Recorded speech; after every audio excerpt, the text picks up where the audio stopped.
네, 오늘도 이렇게 주회전에 나오신 우리 모든 성도님들 주님의 이름으로 환영하고 축복합니다. 우리 옆에 있는 분들하고 다시 한번 인사할까요? 한 주간 정말 수고 많으셨습니다. 요즘 너무 습하고 너무 더워서 이제는 동남아에 있는 사람들이 우리나라로 여행 오게 생긴 것 같아요. 정말 많이 더운 날씨에 지치는 날씨에도 이 금요일 밤에 함께 기도하러 나오신 우리 모든 성도님들 진심으로 사랑하고 축복합니다.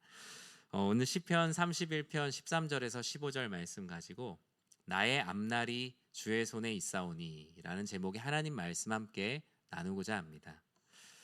오늘 제가 중남미 선교 보고와 말씀 그리고 기도회를 진행을 하는데 선교 보고에 앞서서 어떤 말씀을 전할까 계속 기도하면서 준비를 했어요. 그러면서 저는 선교사님들의 마음을 계속 생각했어요. 선교사님들이 사역을 하시는데 또 선교사님뿐만 아니라 우리가 사역을 감당하는 데 있어서 어떤 마음으로 주의 일을 감당할까 하는데 그냥 이 말씀이 떠올랐어요. 하나님께서 주시는 마음이라고 생각하고 이 말씀을 전합니다. 현장의 선교사님들과 함께 선교 현장에서 드리는 예배는 그 어떤 선교 전략 회의보다 많은 것을 얻을 수 있는 자리입니다. 함께 나누는 식사와 대화의 자리에서 나눈 잠깐의 이야기들이 1년, 2년, 3년을 준비한 선교의 전략보다 더 많은 것을 깨닫게 되기도 하지요. 모든 답은 현장에 있다라는 말 들어보셨죠? 그것은 전쟁이나 사업이나 공사뿐만이 아니라 선교 역시 선교 현장에서 답을 찾을 수가 있습니다. 오늘 본문은 믿음으로 사는 삶에 대해서 말합니다. 그만큼 믿기 어려운 상황에 봉착한 오늘 본문의 다윗의 모습을 볼 수 있죠. 선교사님들의 삶을 보면서 또 저도 목회자로 삶을 살아가면서 또 우리 성도님들도 삶을 살아가시는 모습을 보면 한 단어로 요약하자면 믿음 아닌가 생각합니다.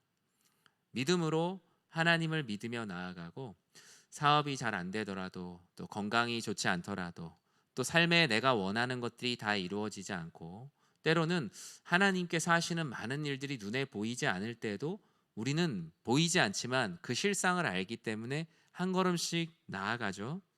오늘 말씀의 제목처럼 나의 앞날이 주의 손에 있다는 것을 믿는 그 믿음이 나를 앞날로 이끄는 가장 큰 동력이 아닌가 생각을 합니다. 지금은 비록 그렇지 않아도 믿는 삶, 앞으로 이루어 주실 것을 믿는 삶, 앞으로 나아질 것을 지금보다 더 성숙해질 것을 믿는 삶이죠. 오늘 본문은 그러한 믿음의 삶 가운데 큰 어려움에 봉착해 있는 말씀을 하고 있습니다. 우리 13절 말씀을 같이 한번 읽어보겠습니다. 함께 읽겠습니다.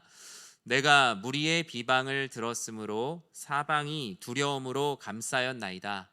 그들이 나를 치려고 함께 의논할 때 내 생명을 빼앗기로 꾀하였나이다. 아멘. 사방이 두려움으로 쌓일 때입니다. 스스로 할 수 있는 것들이 많이 없죠. 오늘 본문의 저자 다윗은 하나님의 사람으로 최선을 다해 신실하게 살았어요. 그러나 하나님 앞에 신실하게 살아도 찾아오는 시험이 있죠. 바로 13절에서 말하는 무리의 비방으로 대표되는 일입니다. 내가 하나님 앞에 나름 신실하게 살았다고 생각했는데 우린 나의 삶을 많은 것들로부터 평가받거든요. 여러분의 삶을 평가하는 사람이 있습니까? 여러분이 한 일에 대해서 저 사람 참 잘했다, 못했다, 왜 그러냐라고 얘기하는 것을 평가하는 주체가 누구입니까? 배우자, 부모님, 자녀면 좀 무섭죠. 네, 자녀면 좀 무서울 겁니다. 친구, 아니면은 주변에 있는 사람들. 오늘 본문에 다윗은 무리의 비방을 받고 있어요. 즉 무리로부터는 그들이 원하는 답을 내리지 못하는 삶을 살고 있다라는 것입니다. 그 비방의 내용은 무엇입니까? 그들이 다윗을 칠 것이고 결국 다윗의 생명을 빼앗게 될 것이라는 비방입니다. 다윗 사람이라 너무나 두려웠을 거예요. 그들은 하나님을 믿지 않지만 그럼에도 불구하고 하나님을 믿고 신실하게 살아가는 나를 칠 것이라는 그 말. 사람은 말 한마디에도 살고 말 한마디에도 죽을 수 있는 존재잖아요. 다윗은 이런 상황 속에서 하나님께 기도를 해요. 14절 말씀을 같이 한번 읽어볼까요? 여호와여, 그러하여도 나는 주께 의지하고 말하기를 주는 내 하나님이시라 하였나이다. 아멘.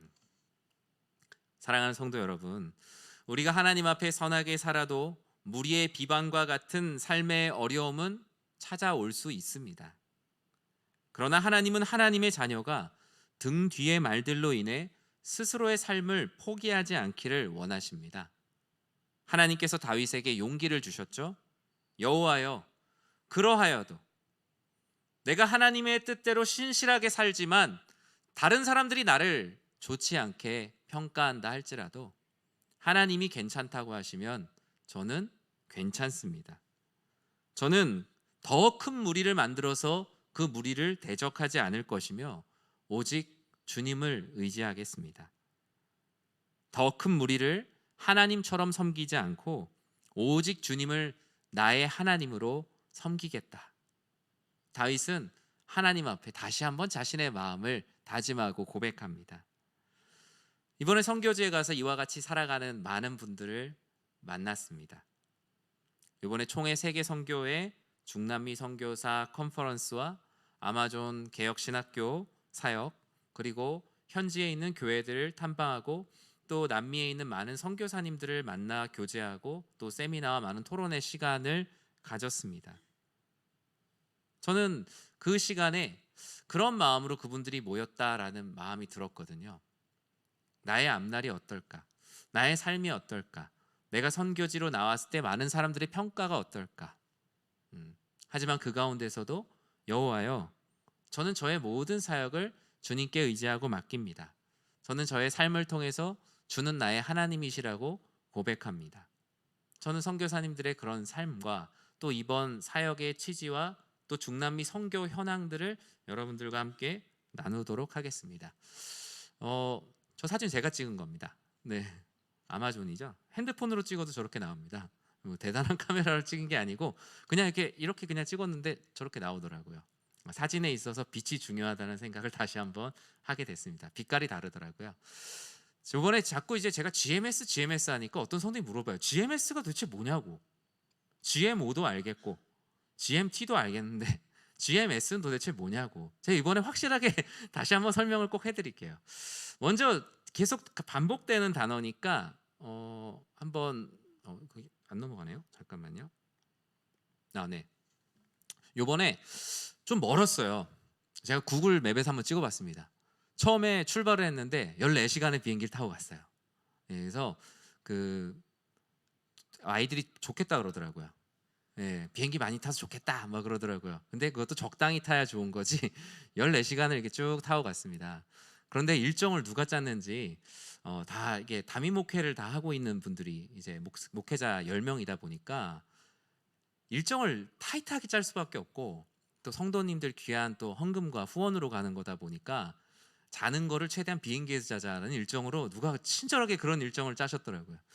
뉴욕에 도착해서 보통 하루를 어디든 재우는데 의자에서 잠깐 앉아 있었어요. 한 4시간. 그래서 터미널로 나가는 버스를 타고 나가면서 아, 여기가 뉴욕이구나 냄새만 맡고 바로 그 환승 터미널로 이동을 했습니다. 그 시간이 도대체 언제인지 잘 모르겠더라고요. 시차가 워낙 차이가 많이 나서. 또 뉴욕에서 브라질 상파울로까지 바로 10시간을 갔어요. 한 몇 시간 대기를 했다 10시간을 갔습니다. 그러니까 비행만 한 24시간, 25시간, 그리고 중간에 대기 시간 5시간 포함하니까 인천공항에서 출발한 지 30시간 만에 우리나라에서 땅을 파면 나오는 브라질 아르헨티나 이 지역에 도착을 했어요. 도착을 하니까 그 새벽 6시더라고요. 새벽 6시인데 첫 강의가 9시부터예요. 잠을 하나도 안 잤는데 9시부터예요. 그래서 일정을 누가 짠지 계속 확인해 보고 싶었지만 제가 막내 목사여서 확인을 해볼 수가 없었어요. 상당히 피곤한 가운데 하필이면 또 첫 일정이 누구겠어요? 저겠죠, 당연히. 그래서 제가 강의를 시작을 했습니다. 그리고 전체 일정을 보면 이 상파울루에서 일정을 마치고 거기서 선교사님들과의 몇 박 며칠의 시간을 마치고 이제 아마존으로 이동을 했어요. 국내선을 타도 4시간이 걸려요. 그래서 어떤 분이 아니 아마존까지 국내면 차 타고 가지 뭘 비행기를 타고 가냐? 차가 없어요. 예, 그리고 차로 가려면 중간에 배를 탔다 차를 탔다 배를 탔다 차를 탔다 해야 돼서 한 3일 정도 걸리더라고요. 제가 내비게이션 찍어 보니까. 그래서 비행기를 이래서 타는구나라는 생각이 들었고요. 아마존 신학교에서의 사역을 마친 다음에 다시 리우데자네이루로 넘어왔습니다. 그곳에 와서 현지에 있는 브라질, 아르헨티나, 파라과이 현재 있는 한 13개 정도 되는 선교사님들을 다시 또 만나고 현지 교회들을 방문하고 또 현지 교회 선교 전략과 또 한국 교회에 필요한 것들을 계속 나누는 시간을 가졌습니다. 되게 길죠. 이런 시간이 이렇게 쭉 있었어요. 그래서 거기에서는 목요일에 출발했는데 한국 오니까 토요일 저녁이더라고요. 그만큼 많은 시간을 비행기 안에 있었습니다. 제가 아까 GMS 얘기했잖아요. 여러분 GMS는 쉽게 얘기하면 우리 대한예수교 장로회 합동 교단 안에 있는 총회 세계 선교회 글로벌 미션 소사이어티 그래서 GMS입니다. 그래서 총회 세계 선교회라고 말하는 거나 GMS나 다른 조직이 아니다. 여기 있는 여러분들만큼은 꼭 알아주셨으면 좋겠다. 누가 물어보면 그것도 모르냐고. GMS란 글로벌 아니야. 총회 세계 선교회야. 이렇게 얘기하면 됩니다. 이 총회 세계 선교회는 예수 그리스도의 지상 명령에 따라 땅 끝까지 주님의 증인되기 위해 대한예수교 장로회 합동 총회 선교 사업을 위임받은 교단 선교 단체예요. 그러니까 선교 단체가 교단 산하에 있지 않고 각각 독립적으로 존재한 선교 단체도 있지만 교단 산하에 있는 선교 단체가 있습니다. 그게 이제 대표적인 총회 세계 선교회죠. 우리 교회에도 GMS 소속의 파송 선교사님이 있어요. 박모세 유덕기 선교사님, GMS와 GMP의 듀얼 멤버십을 갖고 계시는 우리 선교사님이시죠. 그리고 최요한 지은혜 선교사님, 최종걸 지영준 선교사님인데 현지에서 이 종걸이라는 그 이름이 발음하기가 너무 어려워요. 그리고 들어도 다 잊어버리는 이름이란 말이에요. 그래서 이번에 이름을 바꾸셨어요. 여러분, 그래서 교회가 선교사님 새로 파송한 줄 아는 분도 계세요. 그게 아니고 최요한 지은혜 선교사님이다. 여기 계신 분들은 기억을 꼭 해주시기 바랍니다. 최종걸 지영준 선교사님, 최요한 지은혜 선교사님도 GMS 소속으로 말레이시아에 나가 계시죠. 우리 교단에는 교회가 약 12,000교회가 있습니다. 12,000교회 중에 545개 교회인 4.5%의 교회가 총회 세계 선교회 소속으로 선교사를 파송한 교회입니다. 그러니까 우리 교단의 12,000교회 중에 우리 교회가 545개의 교회에 들어가 있어요. 근데 이제 우리 교회는 GMS 소속 선교사님을 한 분만 파송한 게 아니라 두 분, 그리고 나머지 또 5유닛의 파송 선교사님을 섬기고 있는 또 하나님께서 많은 복을 주신 교회지요. 그런 부분에서 성도님들이 또 자부심도 가지시고 또 우리가 그것을 만족하지 않고 또 선교하는 교회로 계속 나아가야 될 필요가 있습니다. GMS라는 총회 세계 선교회는 98개국의 선교사님들이 나가 계세요. 1440가정 2596명의 선교사님들이 우리 교단 소속 선교사님들로 나가 계시고 이 전 세계를 16개의 지역 선교부로 나눴어요. 그리고 이 각 16개 지역 선교부 안에 109개의 지부를 둔 거예요.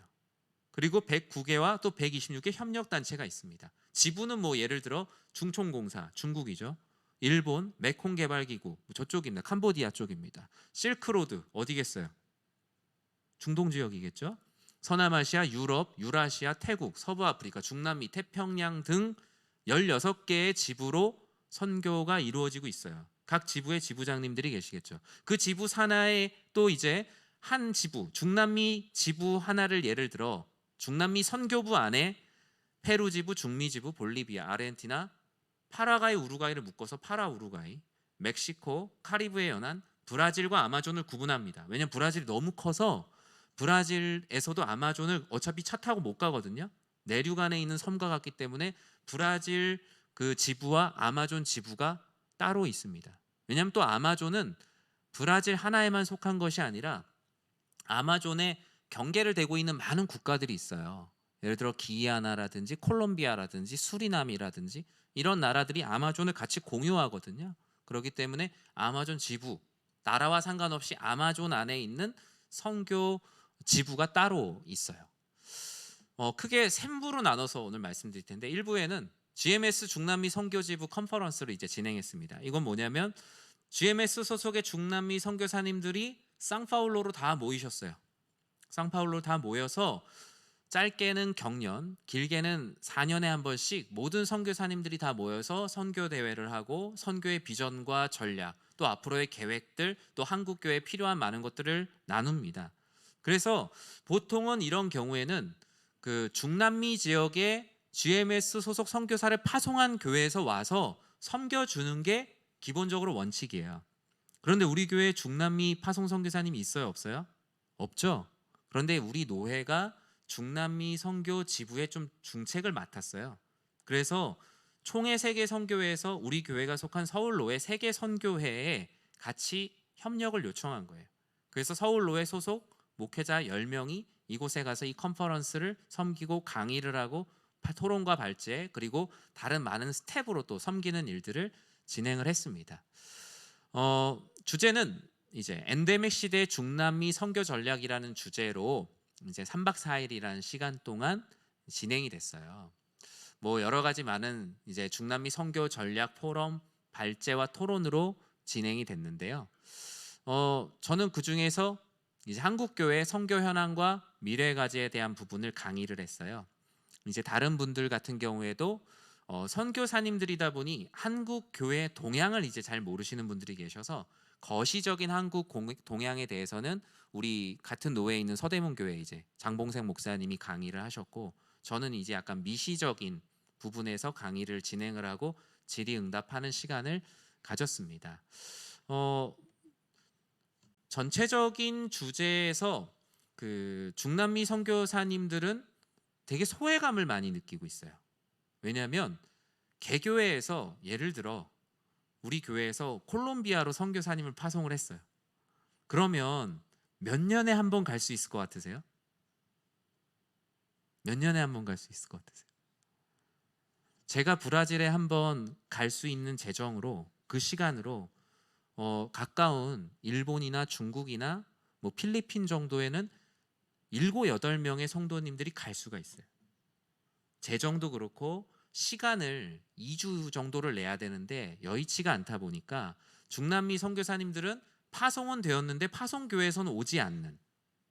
네, 그래서 이제 몇 년마다 잘 지내고 있는지 전화가 오고, 요즘은 그래도 이메일이나 이런 게 되지만 선교 초창기 때가 거의 60년대란 말이에요. 그때면은 이게 제대로 소통이 됐겠어요? 상당히 어려운 시간을 보냈죠. 그래서 한국 교회에서 무언가 왔다라고 얘기할 때는 그 많은 기다림과 그 은혜가 있어요. 요번에 또 우리 교단에서 브라질 장로교회, 브라질 장로교단이랑 MOU를 하게 됐어요. 왜냐면 브라질은 장로교가 별로 없어요. 브라질은 이제 카톨릭이 많죠. 여러분 세계사나 세계지리 공부 열심히 하신 분들 아마 기억하시겠지만 카톨릭 비율이 많은데 개신교가 폭발적으로 성장을 하고 있어요.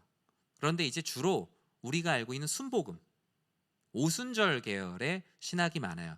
근데 기본적으로 좀 건강한 복음주의의 순복음이면 괜찮은데 신학이 되게 아주 좀 난잡하다는 표현을 써도 될지 모르겠지만 뭐 동물을 죽여서 막 제사를 드리는 막 개신교도 있고 뭐 이렇게 정리가 안 돼 있어요.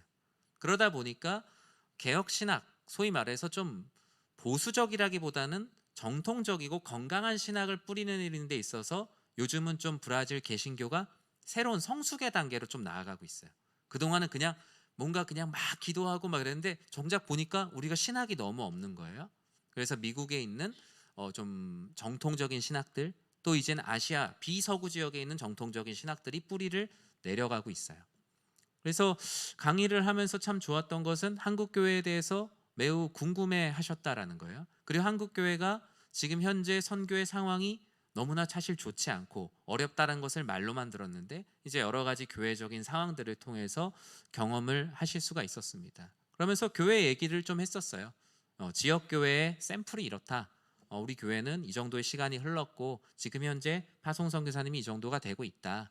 그리고 선교사님들이 현재 파송 상황들을 공유를 했어요.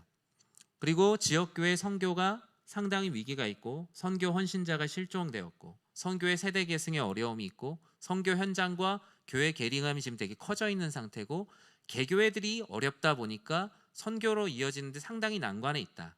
그리고 그 결과를 사실 그곳에서 봤어요. 여기가 원인이 되고 선교지가 결과가 되기도 하고, 선교지가 원인이 되어서 교회가 결과가 되기도 하잖아요.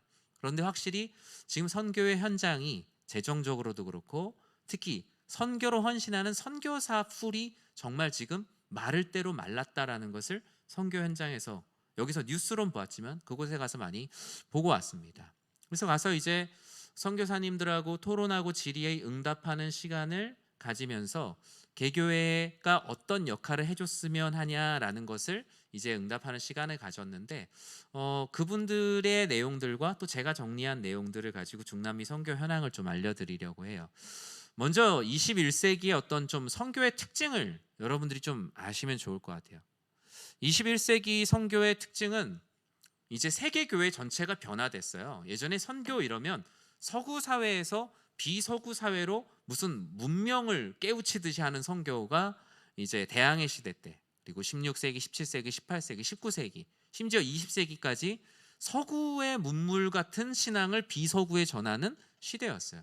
그러나 지금은 세계 기독교라는 것이 이제 출현했다고 보면 됩니다. 월드 크리스찬티라고 얘기하는 이제는 커다란 의미의 세계 기독교예요. 그래서 지금의 상황은 어떠냐? 1900년, 지금부터 100년 전의 상황을 보면요, 서구의 크리스찬들이 80%, 그리고 비서구, 비서양 지역의 크리스찬이 20%였어요, 기독교인이. 그런데 2020년은 어떤 줄 아세요? 지금은 서구에는 20%의 기독교인이 있고요, 비서구에는 80%의 기독교인이 있어요. 100년 만에 완전히 뒤집혔어요.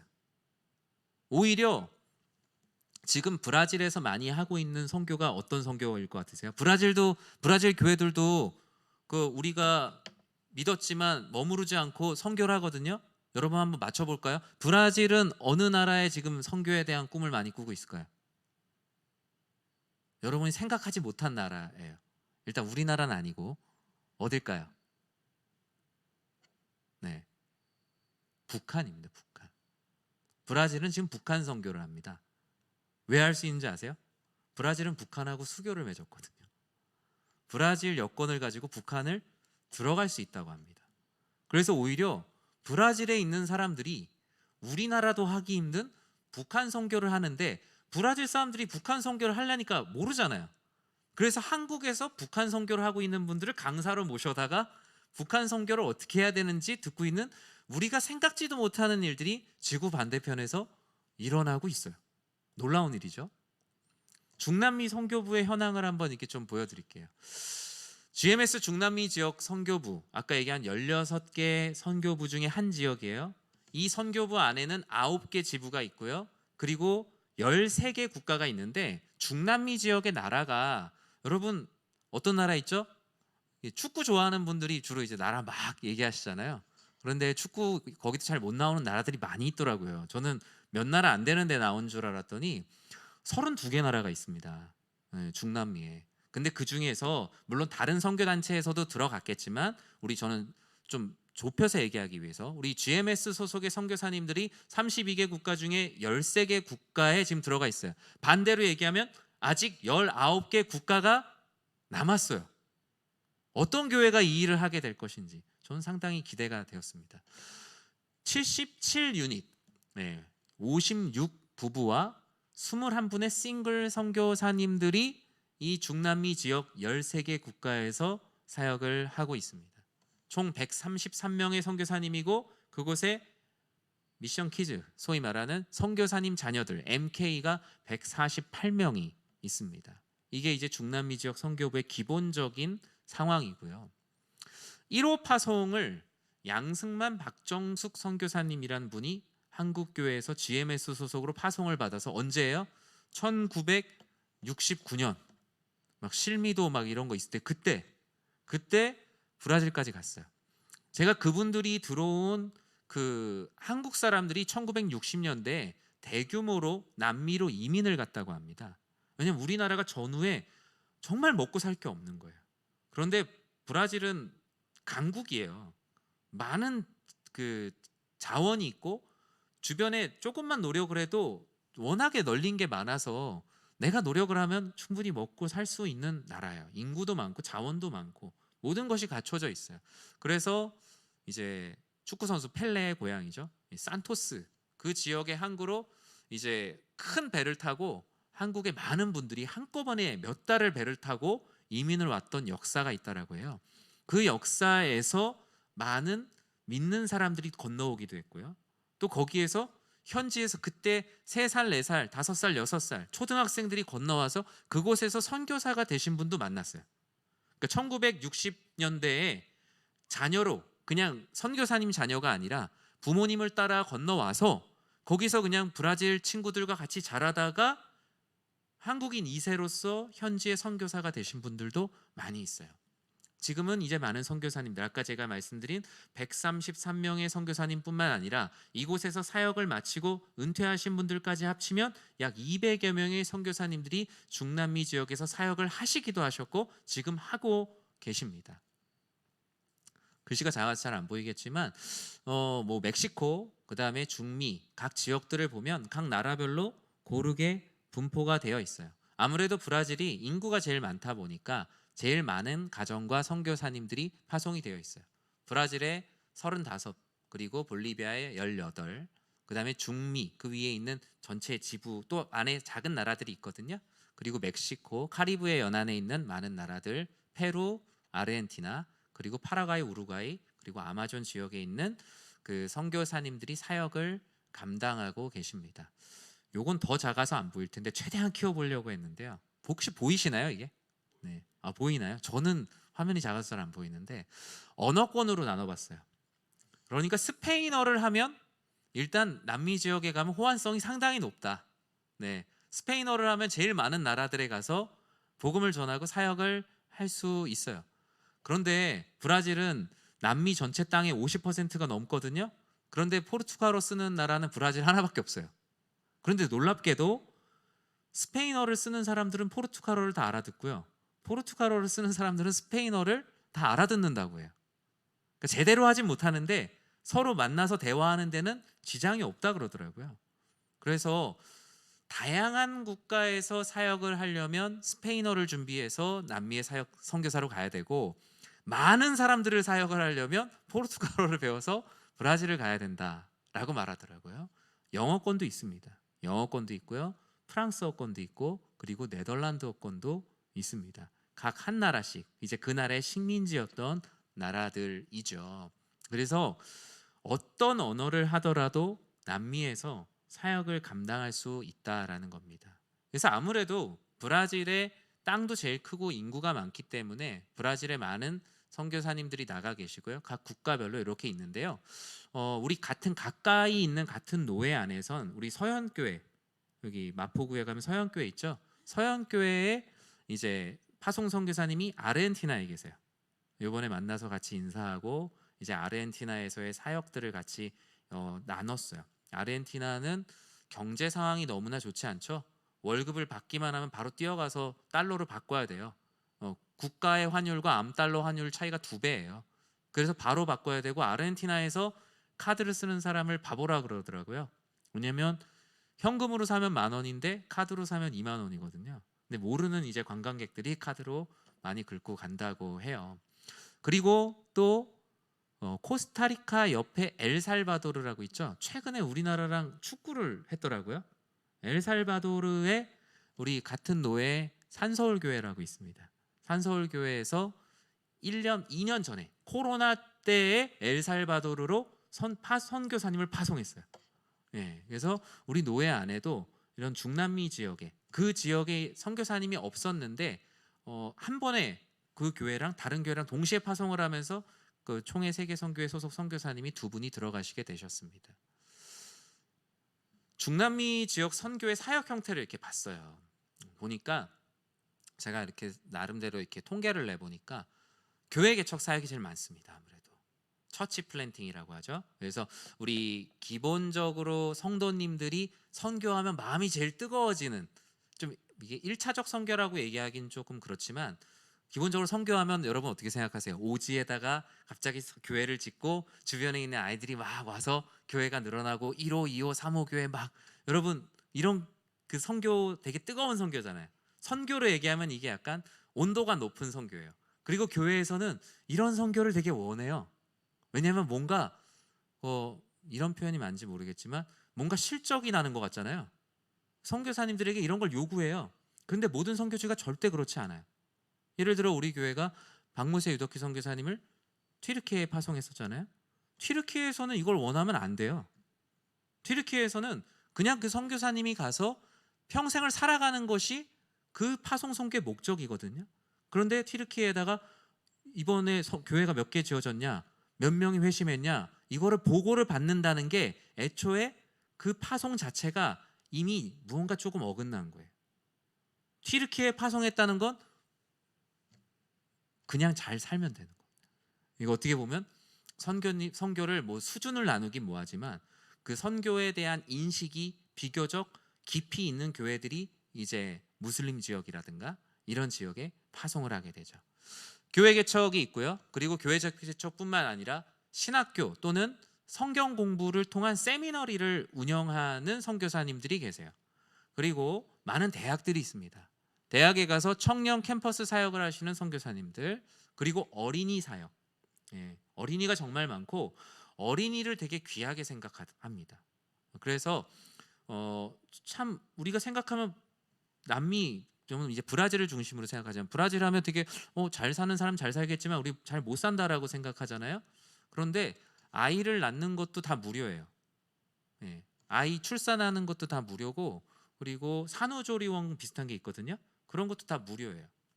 그리고 장애가 있는 사람들에 대한 모든 것들이 다 무료입니다.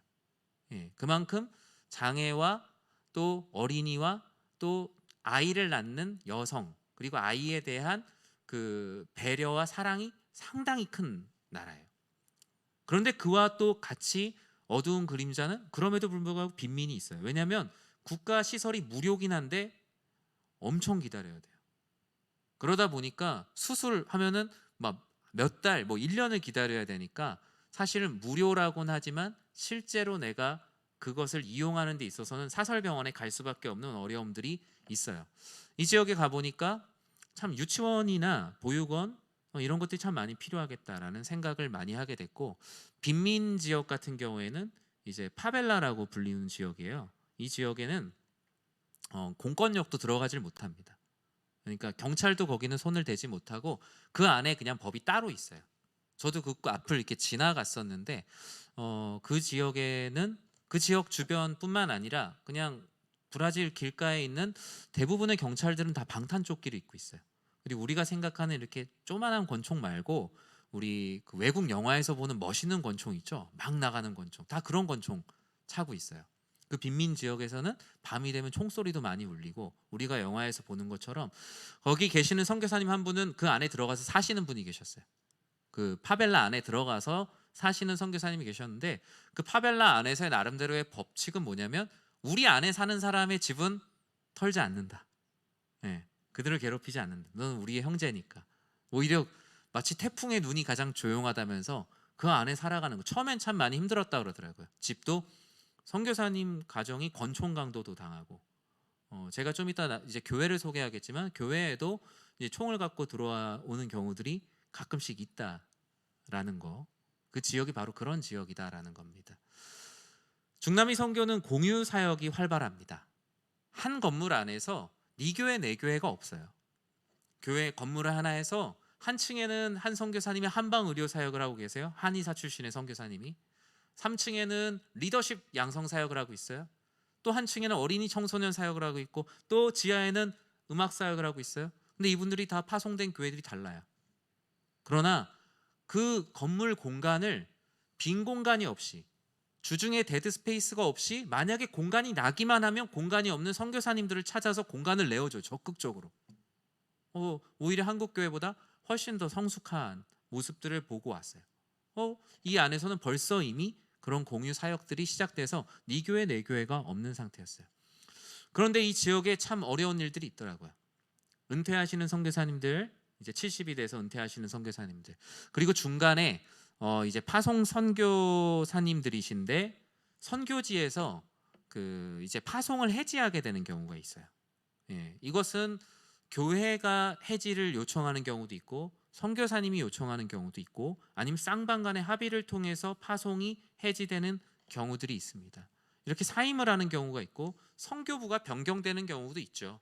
예를 들어 우리 교회가 브라질 선교를 하기로 했는데 교회가 너무나 중요한 선교적 비전을 찾았어요. 그래서 이제는 우리가 베트남에서 선교를 하기로 했어요. 근데 베트남 선교사님을 너무 찾지 못해요. 근데 이분이 또 이쪽으로 갈 마음이 있으세요. 그런 경우에 선교부 변경하는 경우들이 몇 건이 있었다라고 말합니다. 지금 선교사님의 연령 분포를 보면 20대 선교사님은 없어요.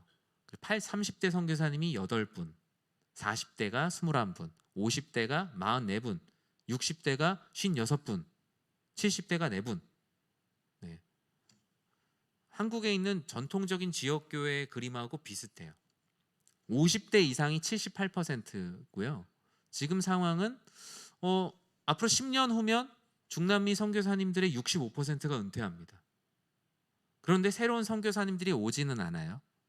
20년 후면 80%가 은퇴를 하게 됩니다.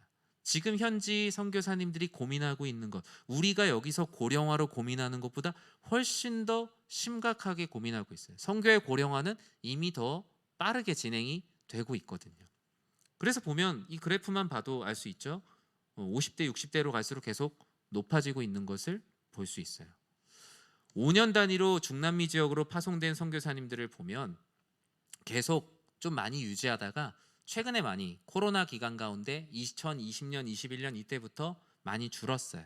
물론 아직 3년 정도의 통계이긴 하지만 기본적으로 추세가 어려워지고 있어요. 왜냐하면 교회 재정이 어렵다 보니까 중남미 지역까지 파송하는 것에 대한 부담을 많이 느낀다는 거예요. 1년 평균 약 3.6명 정도가 파송이 되고 있어요. 그래서 중남미 지역에 있는 나머지 나라들까지 파송되는 데까지 최소한 산술적으로 봐도 짧게는 6년, 길게는 언제인지 알 수가 없는 상황 가운데 놓여 있다라는 겁니다. 그리고 아까 말씀드린 대로 저는 이제 아마존으로 가게 됐어요. 아마존에 가서 아마존 신학교 사역을 하게 됐는데 아마존 신학교는 아마존 선교회, 한국 아마존 선교회를 통해서 세워진 신학교예요. 1994년 4월에 이한수 교수님, 이제 총신대 신학대학원 지금은 명예교수님이시고 제가 신학대학원을 다닐 때는 이제 제가 바울 신학, 이제 로마서, 갈라디아서 이제 이런 말씀들 강의들을 제가 3학년 때 이제 교수님에게 배웠고 기억하시는 분들 계실지 모르겠지만 우리 교회에 담임 목사님이 안 계실 때, 그러니까 2012년, 13년 요때 우리 교회에 설교 목사로 오셨었어요. 주일날 설교 목사로 오셔서 몇 개월간 우리 교회에서 말씀을 전해 주셨어요. 그래서 그때 거의 로마서랑 갈라디아서, 바울 서신을 중심으로 말씀을 전하셨던 기억이 납니다. 근데 이 아마존 선교회가 그냥 그곳에 재정만 보내는 게 아니라 그래도 교수님이시다 보니까 이곳에 있는 그 아마존 정글 안에 있는 인디오들에게 복음을 전하는 정도가 아니라 이들을 목회자로 세워야겠다라는 비전을 가지신 거예요. 한 사람이 꿈을 꾸고 한 사람이 비전을 가지는 것이 얼마나 놀라운 일인지를 보게 됐어요. 그래서 아무것도 없는 땅에다가 아마존 개혁 신학교를 지었어요. 그래서 한국 교회에 와서 이 교수님이 각 교회들을 돌면서 많은 후원을 요청하고 이곳에 선교사님들을 파송해 달라고. 근데 선교사님들이 선교적 열정을 가지고 있는 분들뿐만이 아니라 소위 말해서 그 신학을 강의할 수 있는, 소위 말해서 그 뭐 조직 신학이라든가 뭐 성경 신학, PhD 학위까지 가지고 학교를 짓고 강의를 할 수 있는 총장 역할까지도 할 수 있는 선교사님들을 요청을 했어요. 교수 사역을 할 수 있는 선교사님들을 요청을 해서 6가정이 이곳에 헌신을 하게 됐어요. 다 정말 공부를 많이 하시고 어디에 가서도 정말 서구의 어느 신학교를 가서도 충분히 강의를 하실 수 있는 분들이 이곳에 그 영어도 잘 안 되고 포르투갈어도 잘 안 되는 그 부족 언어를 쓰는 아마존 지역의 정글에 있는 인디오들을 위해서 신학을 가르치기 시작했어요. 그래서 매년 30명에서 40명 정도의 신학생들이 졸업을 하고 목회자가 되는 놀라운 역사가 이곳 가운데 일어나고 있어요. 그래서 일종의 4년의 신학 학부 같은 과정이에요. 정글에 있는 곳에서 와요. 아마존 강의 길이가 약 7,000km 정도 된다고 합니다. 이제 페루 안데스 산맥에서 이렇게 시작을 하는데, 저는 아마존 그 학생들이 오는 루트로 배를 이렇게 같이 한번 타고 들어가 봤거든요. 그런데 이걸 찾아서 오는 게 신기해요. 어떻게 찾아올 수 있을까? 강폭이 가장 짧은 데가 4km고 강폭이 가장 긴 데가 40km예요. 그러니까 강폭이 가장 그 넓은 데가 40km예요. 그러니까 이걸 보고 강이라고 생각하는 사람은 없어요. 왜냐면 돌고래도 있으니까. 강에 돌고래가 그냥 보면 돌고래가 있어요. 분홍색 돌고래가 막 들어왔다 나왔다 막 하거든요. 그리고 이 물 안에 뭐가 살지가 되게 두렵더라고요. 왜냐면 물이 까매요. 그냥 이렇게 까매요. 까만 물로 계속 가다 보면 나중에 또 노란 물이 나와요. 그건 좀 이따 이제 설명을 드리겠습니다. 아마존 신학교에 가서, 이게 정문이거든요. 한국 교회 많은 교회들이 헌신해 주셔서 정말 아무것도 없는 땅에다가 신학교를 지을 수 있었어요. 우리나라 신학교도 그렇게 시작했어요. 처음에 신학교 졸업했던 분이 10분이 안 돼요. 이 모습을 보면 아유 여기서 뭘 하나 하지만, 우리나라의 평양신학교도 처음에 졸업했던 분은 10분이 안 된다는 거예요. 그런데 지금 벌써 110회, 120회를 향해서 나아가죠. 제가 신학교 103회 졸업이거든요. 그럼 그 전에 1회, 2회 졸업할 때는 다 한 자릿수로 졸업을 했었죠. 이 신학교도 언젠간 그런 역사가 일어나겠죠. 여긴 벌써 몇십 명씩 졸업을 하고 있으니까요. 그래서 이 지역의 담을 이렇게 따라서 강이동도 있고 기숙사도 있고 도서관도 있고, 어떻게 보면 너무나 참 하나님의 은혜로, 한국교회의 은혜로 신학교를 참 잘 지어놨다라는 생각을 하게 됐어요. 정문을 이렇게 지나면 이렇게 걸어 들어갑니다. 쭉 정문을 향해서 이렇게 틀면은 바로 앞에 있는 동이 이제 기숙사 동이고, 이제 화면에 나오게 되는 동이 이제 강의동이고요. 너무나 고즈넉하게 닭들도 막 돌아다니는데 다음 달 되면 없대요, 걔네들은. 네, 왜 없어지는지 모르겠지만 닭들도 있고 부식도 거기서 많이 키우더라고요. 신학교 안에 이제 이게 채플실이고 대강의동이에요. 이곳에서 이제 전체 강의들이 이루어지고, 그리고 이곳에서 매일마다 이제 채플도 진행이 됩니다. 앞에 강대상을 보면 위에 이제 세미나리오 텔레지소 레포르만도 아마조나스, 그러니까 이 앞에 세테람이라고 부르거든요. 아마존 개혁신학교를 세미나리의 SE, 그리고 이제 신학을 얘기한 TE, 그리고 그 이제 개혁이라는 말의 R, 그리고 아마존의 AM, 이렇게 합해서 세테람이라고 아마존 개혁신학교를 부릅니다. 지금 이분이 이제 전도사님이겠죠. 이제 학부 학생입니다. 그래서 처음에 이제 채플 진행하는데 같이 찬양을 부르는데, 우리가 좀 귀에 익숙한 찬양일 거예요. 한번 들어보시겠어요?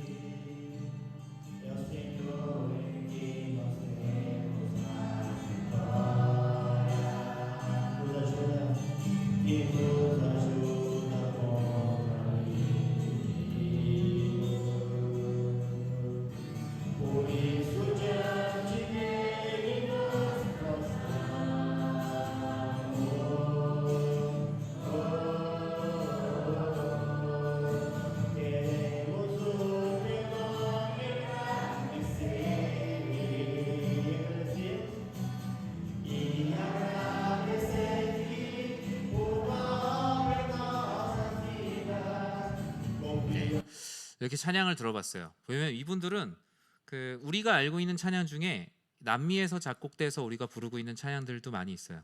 예를 들어 대표적으로 전능하신 나의 주 하나님은 주의 말씀을 의지하여, 다 남미 찬양이죠. 남미 워십들 되게 많이 있고요. 주께 가까이 날 이끄소서, 주께 가까이, 이 찬양도 다 이제 그 지역에서 먼저 만들어져서 한국으로 오히려 거꾸로 들어온 찬양들이죠. 각 부족에서 온 신학생들이 각 부족별로 나와서 이게 찬양을 하나씩 들려줬어요. 근데 제가 최근에 영화를 하나 봤거든요. 어린이 만화인데 엘리멘탈이라는 영화를 봤어요. 이제 그 불 족속이 있고, 또 물, 바람, 땅, 이런 각 그 족속들이 살아가면서 일어나는 일들인데, 이곳에 가 보니까 족속 숫자를 사실 헤아릴 수가 없어요. 그래도 나름 이곳에도 이렇게 약간 주류 족속이 있더라고요. 우리도 어느 교회를 가든 어떤 교회는 가면 전라도 분들이 많고, 어떤 교회 가면 경상도 분들 많고 그러잖아요. 여기에 이제 주류 족속이 부르는 찬양을 한번 좀 들어보시면 좋을 것 같아요.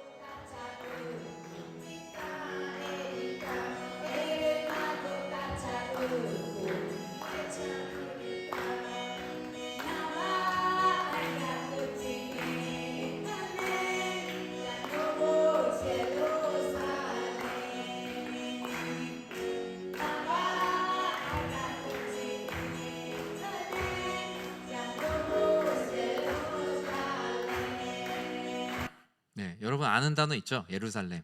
네, 예루살렘 들렸죠? 어, 다르더라고요. 어떤 족속은 되게 뜨거워요. 어떤 족속은 너무 차가워요. 예. 그런데 같은 신학교 안에서 같이 그 목회자가 되기 위한 과정들을 이렇게 해나가고 있는 모습들을 보았고, 이분들이 그 정글 안에서 그 이 학교까지 이제 학기 시작할 때 오는데 짧게는 3일, 길게는 일주일이 걸려요. 그러니까 배를 타고 길게는 일주일을 그 아마존 정글 안에 있는 작은 지류들을 타고 아마존 나름대로의 서울인 이 마나우스라는 곳에 도착을 해요. 아마존 나름대로의 그 수도 같은 역할을 하는 곳이 마나우스라는 곳이거든요. 그곳으로 각 그 아마존의 그 많은 강들의 줄기를 타고 다 모여요, 신학생들이. 되게 참 감동적이죠. 그리고 나서 여름이 되면 우리처럼, 여름이라고 하긴 좀 뭐하네. 아마존 계속 여름이니까 거기 가니까 40도더라고요. 그리고 상파울로 가니까 7도예요. 그래서 30 몇 도씩 차이 나니까 저는 괜찮았는데 저보다 같이 가신 목사님들은 무슨 진짜 막 너무 힘들어하셨어요. 거기서도 막 병원에 막 가서 링거드 맞으시고 갔다 오셔서 막 입원도 하시고 그러셨거든요. 근데 온도 차이가 30도가 넘게 나니까 이곳에서는 밖을 나갈 수가 없더라고요. 이게 햇빛에 맞으면 죽을 것 같더라고요. 너무 아파갖고. 그래서 근데 너무나 태연하게 막 찬양도 부르고 이렇게 지내고 계시더라고요.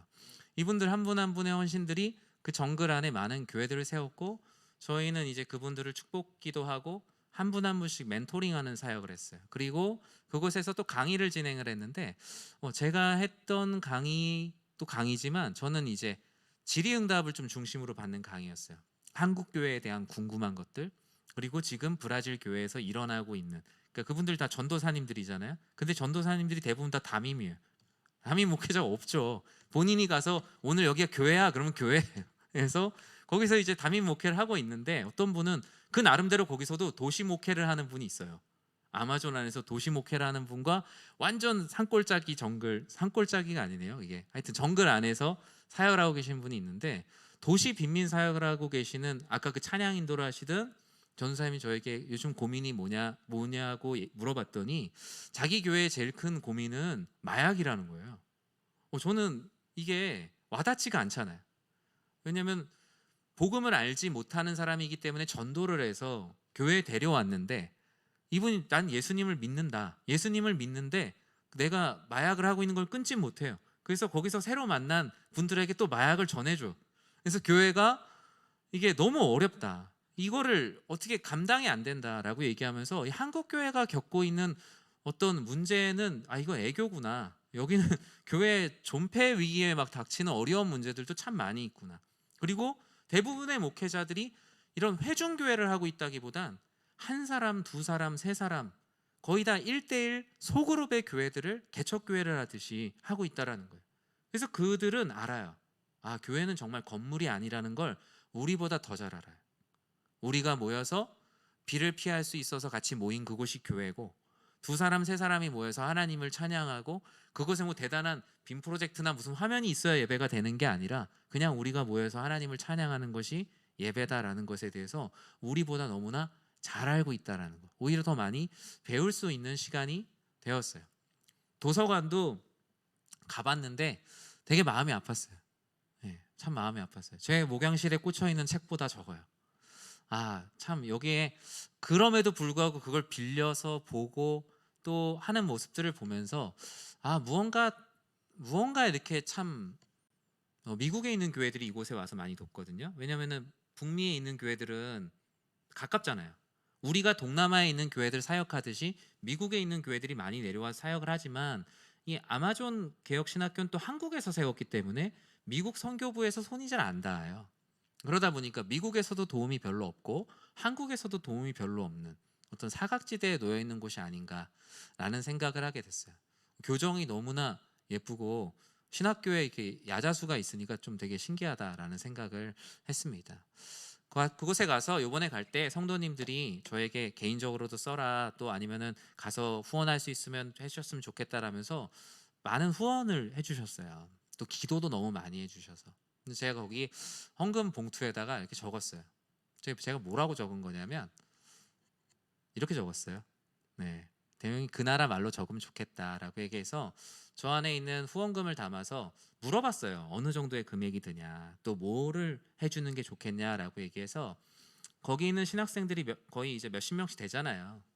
근데 이분들이 그 전도사님들이 2주 동안 거기서 기숙사에서 먹고 지내면서 드실 수 있는 아침, 점심, 저녁 부식비, 그리고 더 이렇게 했으면 좋겠다는 생각이 들어서 집으로 가는 분들의 이제 배싹, 일주일도 가고 3일도 가는, 이거를 우리 교회 성도님들께서 그 기도하시고 후원해 주신 걸로 이 학생들이 밥을 먹고, 그리고 사역, 방학 때 사역을 하기 위해서 그 아마존 정글로 배를 타고 가는데 우리 성도님들의 후원하신 헌금이 쓰였다. 여러분들이 그런 자부심을 가지고 하셨으면 좋겠어요. 이분들이 배를 타고 가면서 어떻게 생각을 했겠어요? 한국교회에서 이렇게 우리를 섬겨주셔서 내가 이번에 들어갈 수 있게 됐다. 사실 지금 신학교에서 제일 고민은 뭐냐면, 참 안타깝지만 아까 얘기했지만 신학교는 나름대로 아마존에서 수도 같은 번화가에 있단 말이에요. 그러다 보니까 정글에서 이제 시골에서 도시 올라오니까 너무 좋은 거예요. 그래서 다시 정글로 안 돌아가는 거예요. 이게 초창기 신학교 때 되게 큰 문제였었대요. 그러니까 신학을 배우러 와서 4년을 공부를 하고 그 안에 소명을 충분히 발견하지 못하고 그냥 도시의 문명에 젖어버리면서 그냥 그 지역에서 아르바이트하고 직장 얻어갖고 나 도시인이 되는 거예요. 이거는 어느 나라나 다 비슷한 문제겠구나. 왜냐하면 한국 교회도 초창기 때 미국으로 목회를 한다고 갔을 때 그런 일들이 있었거든요. 내가 목회를 하러 가야지, 같이 가서 한국 교회를 위해 내가 다시 헌신하러 돌아와야지 했는데 미국이 너무 좋은 거예요. 그래서 그냥 미국에서 직장을 얻어서 살고 이런 케이스들이 좀 있었어요. 그러다 보니 신학교가 거기에서 참 많은 어려움들이 있었고, 지금 그런 부분에서는 신학생들의 소명의식, 그리고 우리 여러분들이 한 사람 한 사람이 가서 여러분들의 부족을 변화시켜야 된다라는 어떤 그런 비전들을 신학교에서 많이 가르치고 있다라고 합니다. 강물이 진짜로 저렇게 까매요. 그리고 또 조금만 지나가다 보면 강물이 노래져요. 그리고 강물이 검은색 강물과 노란색 강물이 만나는 곳이 있어요. 그래서 이곳에 있는 사람들은 검은 물 사람과 노란 물 사람으로 아마존은 구분이 돼요. 그래서 검은 물 쪽에 사는 사람들, 노란 물 쪽에 사는 사람들, 먹는 것도 달라요. 왜냐하면 노란 물 쪽에서 잡히는 물고기가 다르고 검은 물 쪽에서 잡히는 물고기가 달라요. 이렇게 크게 둘로 나눠져 있는 것도 쉽지 않은데 그곳에 있는 수백 개의 부족들이 와서 그 신학교 안에서 하나님의 사랑으로 하나가 되어서 그들이 놀라운 변화를 일으키는 그 역사의 현장 가운데 보면서 우리들도, 우리 교회도 어떤 사역에 대한, 어떤 사역을 할 것인가에 대한 분명한 초점이 필요하다라는 생각을 했어요. 우리 교회는 어떤 선교를 할 것인가, 어떻게 보면 선교사님들에게 우리가 우리의 많은 책임을 그냥 너무나 많이 떠맡긴 것은 아닌가, 우리가 그런 부분에 대해서 고민을 해볼 때가 됐다라는 거고요. 그 지역에 보면 그 아마존 중간중간에 가다 보면 그 인디오 사람들이 살아요. 근데 진짜로 그냥 완전 네이티브한 인디오들도 있지만 이분들은 약간 상어평 인디오. 네. 이미 여기 가면은 제가 여기에서 뭘 음료수를 사 먹으려고 하는데 현금을 이거 어떻게 계산하지 하니까 그 애플페이로 계산하라 그러더라고요. 네. 그래서 이 지역은 또 너무나 문명화되어서 이 사람들조차도 자신들의 정체성을 그냥 잃어버리고 살아가는 아마존 부족들도 있고, 또 오히려 더 깊이 들어가면서 그 나름대로의 삶을 살아가는 사람들이 있어요. 여러분 예전에 영화 10개가 아니라 미션 보셨죠? 미션. 1980년대에 나왔던 유명한 영화 있잖아요. 그 배경이 브라질, 파라과이, 아르헨티나 이쪽이 배경이거든요. 그곳에 있는 이제 과라니족이라고 얘기하는 그들도 아마존하고는 좀 다른 지역이지만 이런 원주민들의 역사들을 볼 수가 있습니다. 그리고 마지막으로 3부에 현지 교회를 갔습니다. 리우데자네이루에 있는 교회들, 상파울루에 있는 교회들, 많은 교회들을 갔는데 그 중에 이제 한 교회, 리우데자네이루에 있는 교회를 소개하고 오늘 복을 마치려고 해요. 리오 동양 선교교회를 갔습니다. 여러분 동양 선교교회를 혹시 아시는 분은 있는지 모르겠지만 동양 선교교회라는 이름으로 많은 곳에 교회를 개척을 했어요. 뭐 이야기만 하면 1시간이 넘을 수 있으니까 다 각설하고, 이 리오데자네이루라는 지역에도 동양 선교교회에서 교회를 개척을 해서 이미 40년의 시간이 흘렀습니다. 리우데자네이루는 상파울로 거의 다음 되는 큰 도시예요. 그래서 여기는 인구가 700만이 넘어요.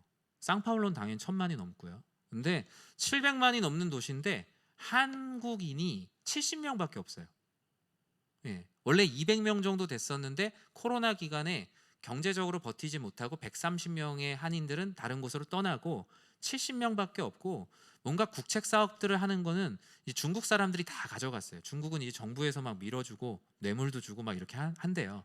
이제 한국에서는 여기까지 신경을 못 써서 한인들이 할 수 있는 거라고는 관광업 정도. 70명의 한인들이 있는데 그 중에 절반이 이 교회를 다니고 있어요. 그러니까 이 교회는 리우데자네이루에 있는 한인 2명 중에 1명은 이 교회를 다니고 있는 상황이에요. 교회가 너무나 예쁘죠. 교회는 예쁘지만 앞에 이 장면을 보면 교회가 평소에는 셔터가 내려져 있어서 교회가 안 보여요. 왜 그러냐면 주중에 교회를 열어놓을 수가 없어요. 왜냐면 다 이제 총기 강도들이 와서 교회 다 이제 쓸어가거든요. 그래서 예배 때만 잠시 열어두고 교회 외곽에는 전기 펜스가 있어요. 그 전기 통하는 그 군대에서 보면 윤형 철조망 있죠? 그게 있어요. 윤형 철조망만 해놔도 다 워낙에 운동신경이 좋아서 다 뛰어넘으니까 그 전기 펜스를 쳐놓을 정도로 예배당을 열어놓을 수가 없을 만큼 치안이 좋지 않아요. 그래서 길을 다닐 때 이렇게 핸드폰을 꺼내면 안 돼요. 핸드폰 꺼내면은 길 가다가 자동차나 오토바이에서 다 가져가거든요. 다행히 주지 않으면 이제 화를 입으니까. 근데 이 교회 안에서 같이 예배를 드렸습니다. 같이 예배를 드리면서 이곳을 지금 담임하는 한도수 목사님은 우리나라 바울 선교회에서 파송한 1호 선교사예요. 1980년대에 1호 선교사로 전주 안디옥 교회 파송으로 이곳에 와서 계시고 지금 올해 은퇴를 하세요. 그래서 이곳에서 지금 담임 목회자를 뽑는다고, 저한테 주변에 있는 좋은 목사님들이 있으면 소개를 해달라고 얘기를 하셨고, 또 아르헨티나 충영교회도 담임 목사님을 뽑는다고 주변에 있는 목회자들에게 이 소식을 널리 알려달라, 교단에 상관없이 뽑고 있다라고 얘기하면서, 왜냐하면 이런 곳은 그냥 가서 이 교회 담임을 하는 게 아니라 한국에서 선교사 파송을 받아와야 돼요. 파송 선교 교회에서의 지원도 받아야 되고 해당 지금 이 교회에서의 성도님들의 지원을 받아야 목사님이 그래도 최소한의 삶을 영위할 수 있기 때문이죠.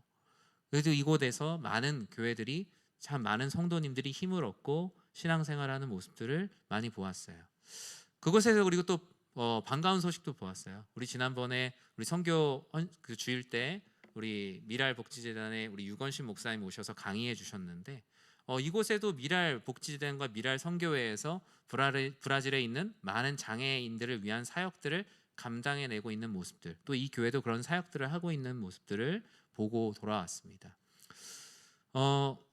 현지를 지나다가 길에 웬 이런 작품이 하나가 있더라고요. 이 작품의 이름이 이제 홈리스 지저스예요. 보면은 저기 보면은 저게 그냥 노숙자구나라고 생각을 하지만 저 발등에 보면 이제 못자국이 이렇게 있죠. 그러면서 이것이 상징하는 것이 당신이 만나는 모든 가난한 사람들을 그 죽게 하듯 주님을 섬기듯 섬기라라는 것이 길에 이렇게 하나의 조형물로 이렇게 있는 모습들을 보게 됩니다. 저는 이번에 이 중남미 선교를 위해서 여러분들과 몇 가지 여러분들이 기도를 해주셨으면 하는 것들을 같이 나눕니다.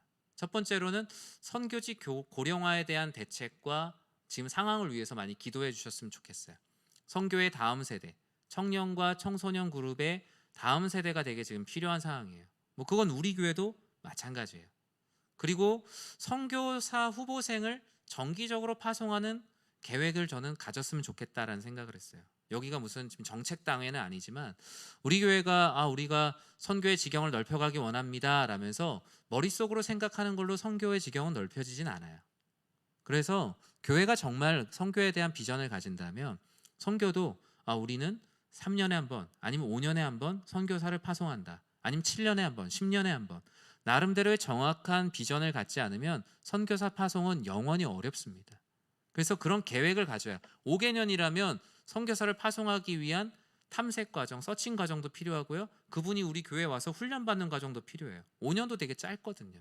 만약에 우리가 선교사님을 새로운 지역에 파송하기를 원한다면 우리는 그런 계획을 세워야지만 선교사를 파송할 수 있습니다. 그리고 예배와 선교 중심의 교회, 본질로의 회귀가 우리 교회 안에 참 많이 필요하다는 생각을 했고요. 젊은 선교사들에게 충분한 기회를 제공하자라는 게 현지에선 벌써 이미 그렇게 되어가고 있어요. 그래서 어떤 지부장 이러면 예전에 그냥 제일 나이 많은 분이 하고 이랬는데 그렇지가 않더라고요. 지금도 가보니까 지부장을 30대 후반 선교사님이 맡아서 하고 있어요. 오히려 그분을 통해서 역동적인 선교를 하기 위해서 리더십들이 엄청나게 많이 젊어지고 있다라는 것을 보고 왔습니다. 그리고 지금 한국교회에 원했던 것은 균등한 파송 선교를 원하고 있어요. 중남미 지역이 너무나 소외되고 파송 선교가 부담이 있지만 그 일에 한국교회가 헌신해 주기를 바라고 있다라는 말을 전했어요. 사실 이곳에 갈 때 많은 목사님들이 당부했던 것이 있어요. 현지에서 어떤 선교사님과 어떤 약속도 하지 마라. 사실 이건 되게 안타까운 말이기도 했어요. 선교사님 나름대로 선교의 어떤 길을 열어보려고 한국에서 온 목회자들과 이야기하고 같이 협력하기를 원하는 마음들이 있을 거 아니에요. 그런데 그것을 쉽게 약속해 줬다가는 서로가 또 상처를 받을 수도 있기 때문에, 그런데 그 마음들이 참 마음이 아팠다. 협력 선교사님들은 많지만 파송 선교사님들이 상당히 적어요. 왜냐하면 이곳을 파송하는 것에 대한 부담이 있다라는 거예요. 그리고 아까 32개 중에 13개 교회에 13개 나라에 한국 선교사님들, 총회 선교사님들이 가 계시는데 남아있는 19개 국가에 대해서 한국 교회가 그 지역을 품고 기도하면서 헌신하는 교회들이 나왔으면 좋겠다. 지금 어쩌면 지금 동남아 지역은 이제 어느 정도 포화 상태라고 말해요. 이 파송 선교가 좀 균등하게 진행이 될 수 있었으면 좋겠다라는 것을 원하셨고요. 그리고 저는 이번에 가서 느낀 건 정말 한국 교회가 시니어 선교를 아예 확실하게 아예 카테고리를 정해서 시작해야겠다라는 생각을 하게 되었어요. 지난번에 선교주의를 하면서 선교위원회에서 이제 행복한 시니어라는 말을 하시더라고요. 몇 분들이.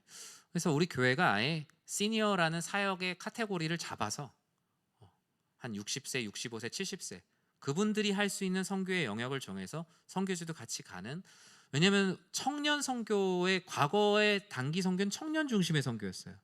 그런데 지금 사실 시간과 지혜와 재정 헌신이 가능한 세대를 한국교회 안에서는 오히려 시니어 세대로 봅니다.